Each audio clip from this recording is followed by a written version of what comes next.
اسے کہو ابھی چلا جائے، اور ہاں اب مجھے ڈسٹرب مت کرنا۔ اس نے انٹرکام زور سے پٹخا۔ جہازی سائز بیڈ کی سنہری رنگ چادر پرشکن تھی، کوٹ کہیں پڑا تھا تو واچ کہیں اور۔ نفاست سے سجائے بال اب کافی حد تک منتشر ہو چکے تھے، بلکہ کر دیے گئے تھے۔ دونوں ہاتھوں میں سر تھامے وہ جانے کس چیز کا ماتم کر رہا تھا۔ پھر کسی سوچ کے آتے چیختے ہوئے بیڈ کی سائڈ ٹیبل پر دھرا فریم زمیں بوس کر دیا، ساتھ ہی 2 گالیاں بھی اس کے لبوں سے آزاد ہوئی تھیں۔ منہ کے زاویے کافی حد تک بگڑے ہوئے تھے۔ 2-3 مکے دوسرے ہاتھ کی ہتھیلی پر مارنے کے بعد پھر سے بالوں میں ہاتھ پھنسا لیے۔ پھر بیٹھے بیٹھے ہی بیڈ پر ڈھہ گیا۔ ٹانگیں نیچے لٹک رہی تھیں اور آنکھیں کمرے کے وسط میں لگے فانوس پر ٹکی تھیں۔ یکلخت ہی اس کا ہاتھ مکینکی انداز میں اپنے دل پر جا ٹھہرا۔ آنکھیں بند کیے وہ اس لمس کو محسوس کرنے لگا۔ کیا تھا اس لمس میں کہ اس کا سارا اضطراب جاتا رہا؟ عجب لذت تھی اس لمس میں، سرور تھا یا نشہ؟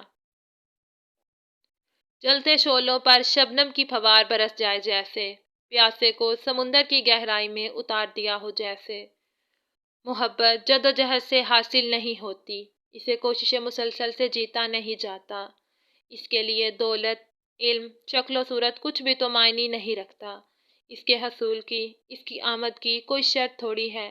یہ تو عطا ہے، نصیب ہے، مقدر ہے، قسمت ہے۔ بلکہ وہ شخص قسمت کا دھنی ہے، محبت تو نصیب کی بات ہے۔ زمین کے سفر میں اگر کوئی چیز آسمانی ہے تو محبت ہے۔ محبت تو اپنے آپ میں بادشاہ ہے، اور محبت میں بادشاہ سوالی۔ محبت میں تو سکندر بھی سوالی، شاہ بھی سوالی، امرا بھی سوالی۔ جسے محبت کی دین عطا ہو جائے وہ دھڑکنوں سے آشنا ہو جاتا ہے، وہ آہٹیں پہچاننے لگتا ہے، خوشبوؤں کو محسوس کرنے لگتا ہے۔ محبت میں ناممکن کچھ بھی نہیں، محبت تو لا حاصل کا حصول ہے۔ محبت میں ڈوب جاؤ تو ابھرنے کی تمنا نہیں ہوتی، اس میں سلگ جاؤ تو بھیگنے کی خواہش نہیں جاگتی، اس میں بکھر جاؤ تو سمٹنے کا جی نہیں چاہتا۔ محبت جب روئے زمین پر قدم رکھتی ہے تو آہٹیں آسمان تک سنائی دیتی ہیں۔ نہیں، میں آ نہیں سکتا، مسئلہ بہت گمگیر ہو گیا ہے۔ ایم ایس کا شک اب یقین میں بدل جائے گا اگر ایک اور کوتاہی ہوئی تو۔ مجھے تو لگتا ہے کہ ابھی بھی اس نے محض اپنے کام کی بنا پر مجھ سے زیادہ تشویش نہیں کی۔ ایگل ہلکی ہلکی آواز میں محو گفتگو تھا۔ ایک ڈھابے نما جگہ پر بیٹھا، ہاتھ میں چائے کی پیالی تھام رکھی تھی۔ آس پاس لوگ جوا کھیلنے اور واہیات گفتگو کرنے میں مصروف تھے۔ یہ ایک 3rd کلاس ایریا تھا۔ مگر تم نے اچھا نہیں کیا ٹائیگر، اس سب میں اس لڑکی کا کوئی بڑا نقصان بھی ہو سکتا ہے۔ اس کی حفاظت ہمارا فرض ہے۔ وہ ایک عام شہری ہے، ہمیں اسے کسی بھی طرح کا نقصان پہنچانے کی اجازت نہیں۔ انس کے لہجے سے پریشانی صاف عیاں تھی۔ تو کیا کرتا؟ وہ سب سچ بتا دیتی اور میرے کئی مہینوں کی محنت تباہ ہو جاتی۔ بے وقوفی اس نے کی۔ اسے فرار ہونے کو کس نے کہا تھا؟ لاپرواہ انداز میں کہا گیا۔ تو تم نے اسے کب بتایا تھا کہ تم میجر ہو، ISI کے لیے کام کرتے ہو، اپنے مشن کے لیے یہ سب کر رہے ہو؟ اگر تم یہ سب بتا دیتے تو شاید مسئلہ اتنا نہ بڑھتا۔ انس کا انداز سمجھانے والا تھا۔ ہمیں اپنے گھر والوں کو بتانے کی اجازت نہیں ہوتی، اور تم مجھے کہہ رہے ہو کہ اس بے وقوف لڑکی کو بتا دیتا، اور آج جیسے ہم آمنے سامنے تھے تو وہ سب MS کو بتا دیتی اور وہ وہیں مجھے گولی مار دیتا، اور تمہیں، کاشی، شعیب سب کو ڈھونڈ نکالتا۔ وہ برہم ہوا تھا اس کی بات پر، دبے دبے لہجے میں گھراتے اس نے بمشکل خود کو کنٹرول کر رکھا تھا۔ اگر اس نے بتانا ہی ہوتا تو وہ آج ہی بتا دیتی، جب تم نے اسے پہچاننے سے ہی انکار کر دیا تھا۔ خیر، یہ تو مجھے بھی نہیں سمجھ آیا کہ میرے مکر جانے پر اس نے میرا ساتھ کیوں دیا۔ چاہتی تو سچ بول دیتی اور بدلہ لے لیتی اپنے اغوا کیے جانے کا۔ یہاں آ کر وہ خود شش و پنج میں پڑ گیا تھا۔ یار، وہ لڑکی ہے بھی اتنی پیاری، اگر MS نے اس کے ساتھ کوئی غلط حرکت، تم سمجھ رہے ہو نا؟ وہ کچھ سنبھل کر بولا۔ ہا ہا ہا، وٹ آ جوک۔ MS لڑکیوں سے سخت الرجک ہے، تبھی تو ہر الٹا کام کرنے کے باوجود وہ لڑکیاں اسمگل نہیں کرتا۔ حالانکہ حبیب یہ کام کرتا ہے اور اس کا بیہیویئر بھی نیلم کے ساتھ سخت تھا۔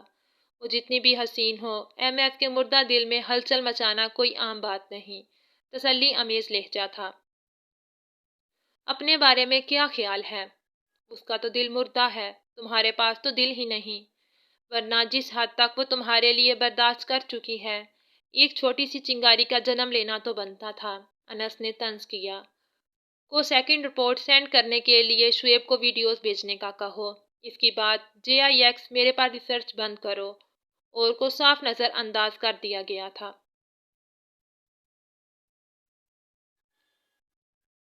سر، وائٹ شرٹ پر بلیک واسکٹ پہنے ملازم نے کیک پیس کی ٹرے اس کی طرف بڑھائی، جسے اس نے ہاتھ کے اشارے سے منع کر دیا۔ ملازم پریشان کھڑا تھا۔ منہاج الضحاک کو آج ناشتے کی طلب نہیں تھی، اور ان جوس کا گلاس تھامے وہ گھونٹ گھونٹ حلق میں اتار رہا تھا۔ مجھے اس لڑکی سے ان زخموں کا بدلہ لینا ہے منہاج۔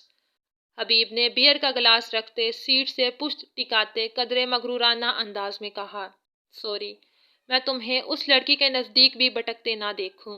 دونوں کوہنیاں میز پر ٹکائے وہ تھوڑا آگے کو جھکتا قطعی لہجے میں بولا، ہا ہا ہا، حسن پرست نکلے تم بھی۔ حبیب نے خباثت کا مظاہرہ کیا۔ واٹ ایور، وہ بحث نہیں کرنا چاہتا تھا۔ جھٹکے سے اٹھا، دوسری جانب کھڑے اس کے خاص ملازم نے کوٹ MF کی جانب بڑھایا، جسے ایک ہاتھ سے کاندھے پر ڈالتا وہ آگے بڑھنے والا تھا، جب حبیب کی آواز اس کی پشت پر ابھری۔ کتنے لوگ ہیں اس افسرا کے؟ آواز صاف تھی۔ منہاج کو لگا اس کے کان میں پگھلا ہوا سیسا انڈیل دیا گیا ہو، یا سورہ اسرافیل پھونک دی گئی ہو۔ ضبط کی کوشش میں اس کی سرخ و سفید رنگت پر نیلی نسیں ابھر گئی تھیں۔ ہاتھوں کی مٹھیاں اس حد تک بھینچ رکھی تھی کہ انگلیوں کے ناخن ہتھیلی میں سوراخ کرتے محسوس ہونے لگے۔ نظر پڑ گئی ہے حبیب کی اس پر، اب جتنے بھی مانگے گا دوں گا۔ وہ تو جیسے آج ہی نیلامی پر اتر آیا تھا، ایک لفظ اور نہیں۔ وہ مڑا تھا، انگلی اٹھا کر غیظ و غضب سے بپھرے لہجے میں دھاڑا۔ ڈائننگ ٹیبل میں لگے شیشے کے سلائڈ ڈور بھی جیسے کپ کپا گئے ہوں۔ آخر تم اس لڑکی، میں اس بارے میں ایک لفظ بھی نہیں سننا چاہتا حبیب۔ Now shut up. اب کی بار اس کا لہجہ سرد تھا۔ حبیب کا آدھا فکرہ منہ میں ہی رہ گیا۔ وہ تیز تیز قدم اٹھاتا نکل گیا۔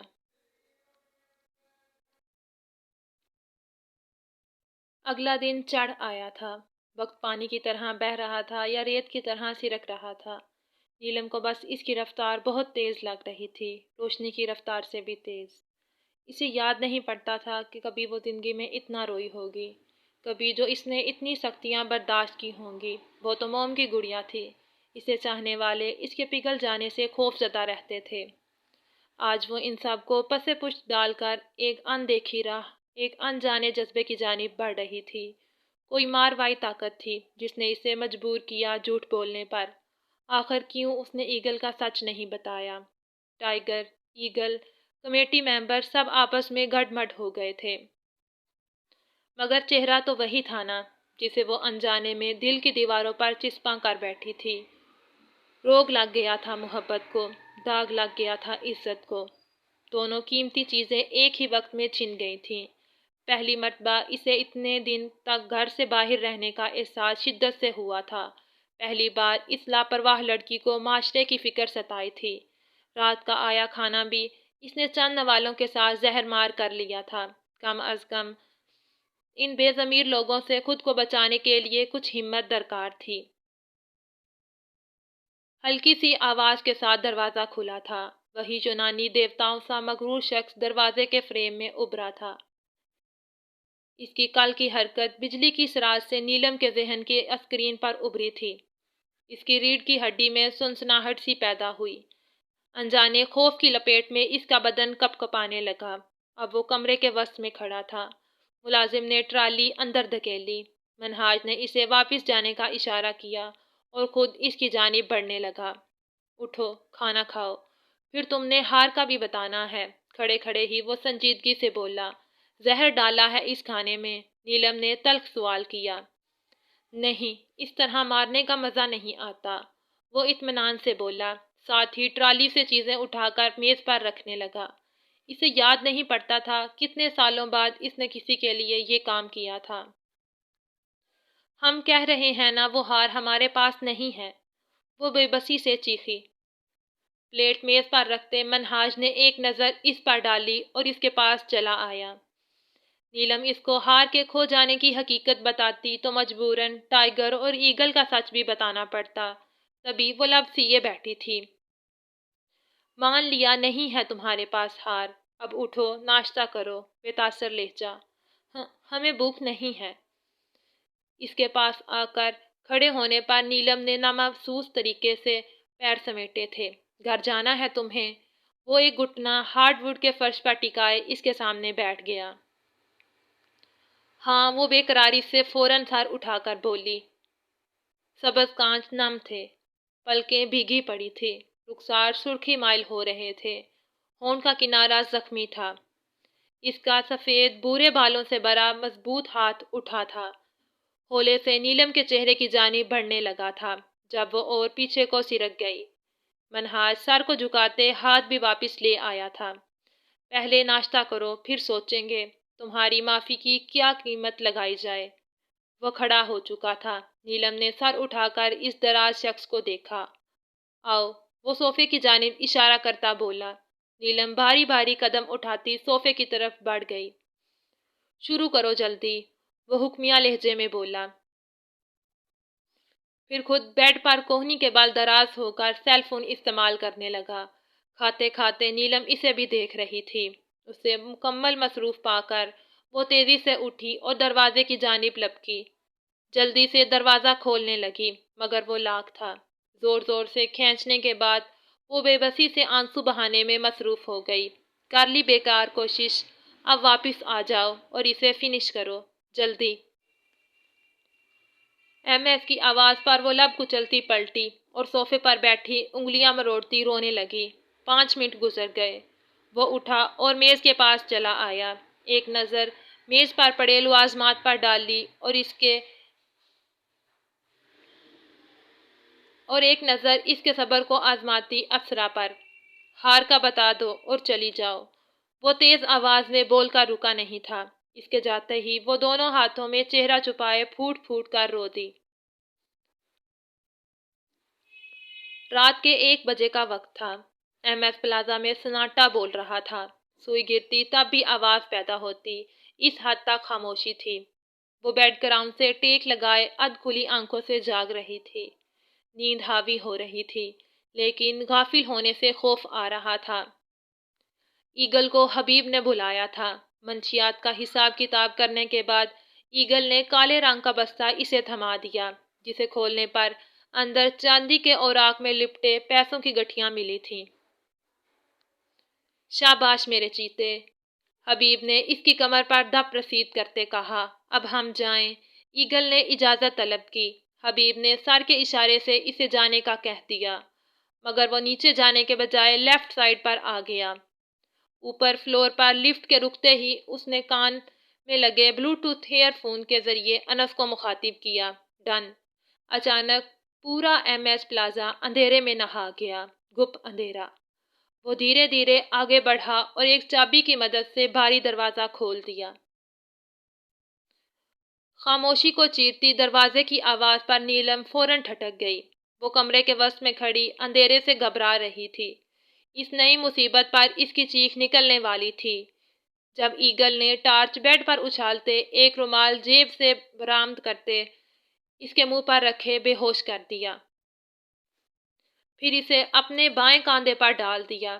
اس کے بے جان ہوتے ہاتھ لٹکے پڑے تھے اور لمبے بال ایگل کے گھٹنوں کو چھو رہے تھے۔ اس کے برابر لائٹ والی ٹارچ اس نے سیڑھیوں پر ڈالی اور وہاں پڑے گتئی رنگ کا تھیلا نیلم کے اوپر ڈال دیا۔ اس کا منہ بند کرنے کے بعد وہ بہت تیزی سے سیڑھیاں اترنے لگا۔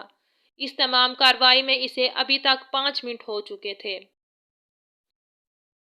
وہ 3rd 4th فلور کی سیڑھیاں اتر رہا تھا جب اسے منہاج کی چنگاڑتی آواز سنائی دی۔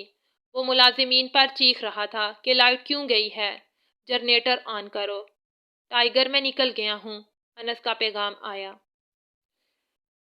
پچھلے حصے میں کوئی ہے تو نہیں؟ وہ دبی آواز میں دریافت کرتا گراؤنڈ فلور پر پہنچ چکا تھا۔ نہیں۔ جواب ملتے ہی وہ پلازا کے پارکنگ ایریا کی جانب بڑھ گیا۔ اس کا اندازہ اتنا پکا تھا کہ وہ بغیر لائٹ اور روشنی کے پارکنگ ایریا تک آیا تھا۔ ایک ایک راستہ اسے حفظ ہو چکا تھا۔ جھپک سے پورا ایم ایس پلازا روشنیوں میں نہا گیا۔ الرٹ کھڑے گارڈ کی بھی آنکھیں ایک پل کو چندیاں گئیں۔ ایگل نے ٹرک میں رکھنے والے منشیات کے تھیلے کے ساتھ ہی وہ تھیلا بھی رکھ دیا۔ ارے یہ لائٹ کو کیا ہو گیا تھا؟ ایگل نے تھیلا ٹرک میں رکھتے ہوئے سرسری لہجے میں چوکنا گارڈ سے پوچھا، جو لوڈ رائفل تانے پارکنگ ایریا کا راؤنڈ لگا رہا تھا۔ سازش لگتی ہے کسی کی۔ آج تک ایسا ہوا تو نہیں؟ گارڈ نے اپنی حیرت چھپائی نہیں تھی۔ اللہ خیر کرے، ایگل نے کہتے ساتھ ایک بچا تھیلا بھی ٹرک میں رکھا اور آگے ڈرائیونگ سیٹ پر آ بیٹھا۔ ٹرک تیز رفتاری سے ایم ایس پلازا سے نکل گیا۔ اس سے پہلے بھی 2 ٹرک جا چکے تھے، اسی لیے ایگل پر کسی کا شک نہ گزرا۔ منہاج الضحاک تیزی سے لفٹ کی جانب بڑھا۔ اس کے ہر عضو سے بے چینی جھلک رہی تھی۔ وہ وقفے وقفے سے لفٹ کے بند دروازے پر مکہ رسید کرتا اپنا غصہ نکال رہا تھا۔ لفٹ مطلوبہ فلور پر پہنچ چکی تھی۔ وہ دوڑتے ہوئے آخری کمرے کی جانب بڑھا۔ دروازہ کھلا تھا اور کمرہ خالی تھا۔ وہی ہوا جس کا اسے ڈر تھا۔ اوہ نو! اس نے بھاگنے کی وجہ سے ماتھے پر آئے بالوں کو 4 انگلیاں پھنسا کر پیچھے کیا۔ وہ خود بھاگی ہے یا بھگائی گئی ہے؟ یہ سوال بہت خاص تھا۔ منہاج کے چہرے پورے جسم میں شرارے دوڑنے لگے تھے۔ اسی کے گھر میں گھس کر اسے ہی شکست سے 2 چار کر دیا گیا تھا۔ اسے تو سمجھ نہیں آ رہا تھا کہ کوئی مین بورڈ تک کیسے پہنچ سکتا ہے۔ یہی نہیں، جنریٹر آن کرنے جانے والے 2 گارڈز کو بھی بے دردی سے زخمی کر دیا گیا تھا۔ اس نے روم سے باہر نکلتے اپنے پیچھے زور سے دروازہ بند کر دیا اور دل ہی دل میں اسے پھر سے تلاشنے کا منصوبہ ترتیب دینے لگا۔ اب کی بار بات صرف ہار کی نہیں تھی، کچھ اور تھا جس کی بنا پر یہ تلاش اب اور اہمیت اختیار کر گئی تھی۔ ٹائیگر نے 20 منٹ کی ڈرائیو کے بعد سنسان سڑک پر ٹرک روک دیا۔ زیادہ دیر اسے بند کر کے رکھنے سے خطرہ بھی ہو سکتا تھا۔ وہ ڈرائیونگ سیٹ سے اترا اور ٹرک کے پچھلے حصے کی جانب بڑھ گیا۔ اس میں سے ایک تھیلے کا منہ کھولا۔ اندر وہ گٹری بنی پڑی تھی۔ اسے بمشکل باہر نکالنے کے بعد ایگل چھلانگ مارتے نیچے اترا اور پھر سے ڈرائیونگ سیٹ کی جانب بڑھ گیا۔ اسے دور سڑک پر کسی کار کی ہیڈ لائٹس نظر آ رہی تھی۔ اس نے جلدی سے ٹرک اسٹارٹ کیا اور رفتار تیز کر دی۔ ٹائیگر، اسے پہلی والی جگہ پر مت لے کر جانا۔ ایم ایس کے بندوں کو اس جگہ کا پتہ لگ گیا ہے۔ کچھ بھی ہو سکتا ہے۔ انس کی آواز ایئر فون سے ابھری۔ یہ مال تو کیفیٹیریا میں ہی لے کر جانا ہے۔ فی الحال میں وہی جا رہا ہوں۔ اس وقت وہاں کوئی نہیں ہوتا۔ ٹائیگر نے ٹرن لیتے اپنے ارادے سے آگاہ کیا۔ اور حرب، ڈونٹ وری، وہ رات رنگین کرنے گیا ہے۔ اطمینان سے جواب دے کر رابطہ منقطع کر دیا گیا۔ مزید کچھ وقت گزرنے کے بعد وہ کیفیٹیریا کے پاس پہنچ چکا تھا۔ اس کے پچھلے احاطے میں ٹرک روکنے کے بعد وہ جلدی سے ڈرائیونگ سیٹ سے اترا اور ٹرک کے پچھلے حصے کی جانب بڑھ گیا۔ نیلم بھاری بھاری ہیروئن سے بھری تھیلیوں پر بے سود پڑی تھی۔ ایگل نے آگے کو ہوتے اس کو پیر سے اپنی جانب کھینچا۔ جب آدھا وجود باہر آ گیا تو اسے پہلے کی ہی طرح کاندھے پر اٹھا لیا۔ کیفیٹیریا کے پچھلے حصے میں بنے کمرے کی گول سیڑھیاں چڑھنے کے بعد وہ دروازے پر کھڑا تھا۔ ایک دم سے بے ہوش وجود کو سنبھالا اور دوسرے سے جینز کی پاکٹ سے چابیاں نکالنے لگا۔ لاک کھول کر اندر بڑھ گیا۔ کمرے میں اندھیرا تھا۔ اندازے سے چلتے اس نے نیلم کو لکڑی کے تخت پر لٹا دیا، پھر شیڈ کی جانب بڑھ گیا۔ لائٹ جلائی، کچھ روشنی ہو گئی تھی۔ پانی کی بوتل تلاش کرتا وہ واپس اس کی جانب چلا آیا تھا۔ 2-3 چھینٹے پانی کے مارے ہی تھے کہ ابھی دھاڑ کی آواز سے لوہے کا دروازہ کھلا۔ دروازہ کھولتے کوئی اندر بڑھا۔ ایگل فوراً پلٹا، ساتھ ہی پینٹ کی پاکٹ سے ریولور نکال لیا۔